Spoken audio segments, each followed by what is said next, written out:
Бүгін бізде творклы болуш пісірдік. Біздерге 2 стакан сүт, 1 стакан жылы су. Сүтіміз да, суымыз да жылы болу керек. Чайный ложкада тұз, 2 ас қасықта күнжікке салдық. Мен маекті ұмытып кетіп ұн салғаннан кейін балам салып жіберді. Кейін қамырдың басын біріктіріп болғаннан кейін барып салмай қосамыз. Сонда мушный болады. Ашытып, кейін ішіне қандай затын салсаңыз болады. Мен творог салдым. Творог пен малиновый варенье бар еді, соны салдым.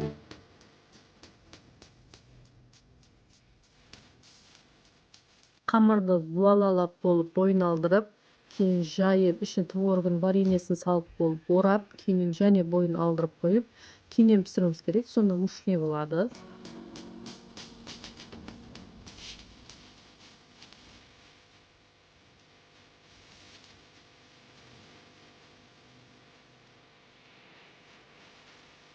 Әркім өзіңіздің пешкеңіздің жағдайына қарай пісіресіз. Менің пешкемде 20-25 минутта пісіп шықты.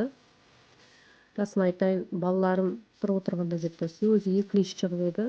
Екеуін де тауысып қойды балаларым. Мамамның пісірген болшықлары мап-мазалы болған.